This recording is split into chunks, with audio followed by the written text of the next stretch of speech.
Hello, and welcome to this lesson on the interpretation of definite integrals. Interpreting definite integrals.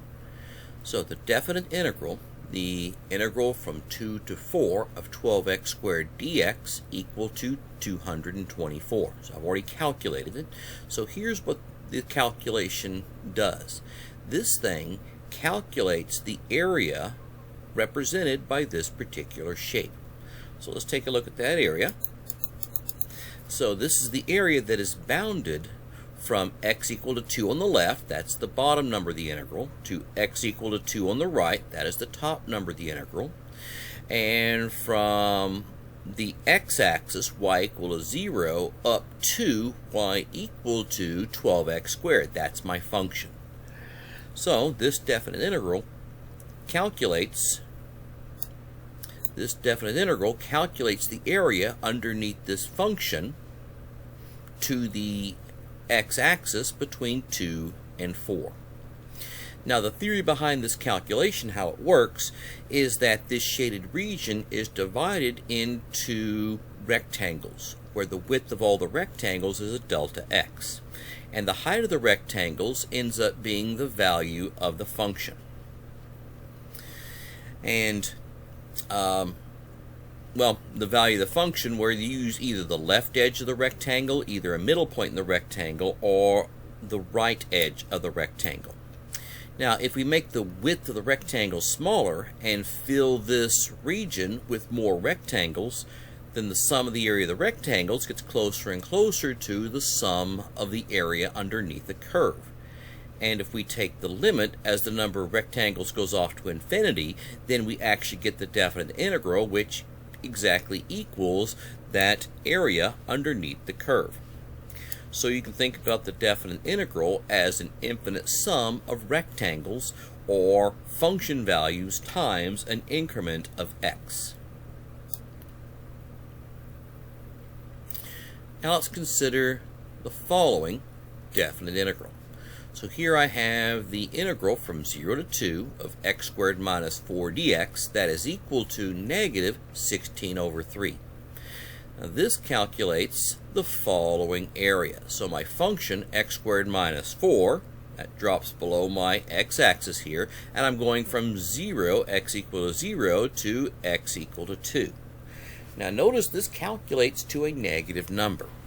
And also notice that this area is below the x-axis. So basically what ends up happening here is if the function is above the x-axis, then the definite integral calculates to a positive number, which is the area. If the function is below the x-axis, then the definite integral calculates to a negative number. And if you were to take the absolute value of that number, then you would get the area below the x-axis, or between the x-axis and our curve. So now let's consider the following definite integral.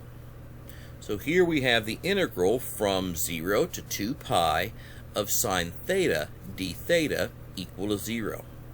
So this calculates the following area, or this takes a look at the following region. So we're going from 0 to 2 pi of our sine curve. Now notice from 0 to pi, the sine is above my x-axis, and then from pi to 2 pi, it's below the x-axis.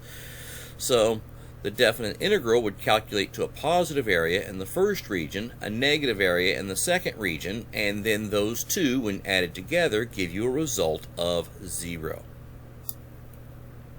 So the definite integral is not exactly an area. It is a net area, or a net sum. Think about this. Let's say that the variable y equal to f of x represents the profit made on day x. We sometimes have a positive profit where the graph is above the x-axis. We sometimes have a negative profit where the graph is below the x-axis.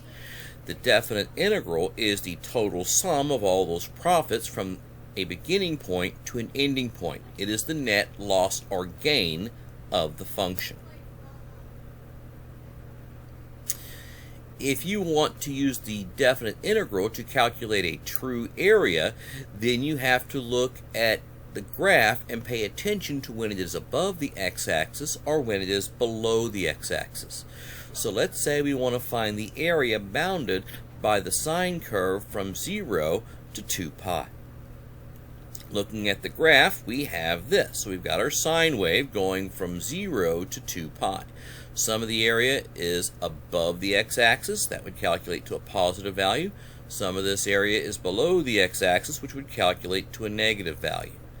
So instead of doing a single integral from 0 to 2 pi, if we wanted to calculate what the actual area is, we're going to break this into two different integrals. We're going to go from 0 to pi, and then we're going to go from pi to 2 pi. So we're going to break this into two integrals to calculate the two different areas. Now, when we do the integral from pi to 2 pi, that's going to calculate to a negative area, and we want to actually get the area as a positive number, so we're going to put a negative sign in front of that particular integral. So now we're going to have the integral from 0 to pi of sine theta d theta plus the negative of the integral from pi to 2 pi of sine theta d theta, which gives us 0 to pi of sine theta d theta minus pi to 2 pi of sine theta d theta. So calculating this integral, the antiderivative of sine gives me a negative cosine going from 0 to pi minus the antiderivative of sine gives me a negative cosine going from pi to 2 pi this time. So plugging in my endpoints for the first one. So the cosine of pi is a negative 1, so I get a negative, negative 1, and then minus what happens when I plug in 0. So when I plug in 0, I'm going to get a negative, and the cosine of 0 is 1. Now this minus negative turns into a plus. Cosine of 2 pi is a 1, minus the cosine of pi is a negative 1. So continuing the calculation, this negative negative 1 becomes a 1. This minus negative 1 becomes a 1. And then I have a minus negative, which becomes a plus again. 1 plus 1 is 2. So if you think about it, that's the area for the first integral. 1 plus 1 is 2. That's the area from the second integral. And then 2 plus 2 gives us a 4.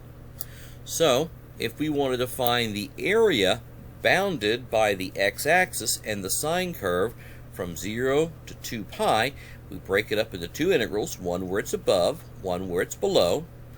And the one where it's below, we have to put a negative in front of that, and then we add up our two integrals.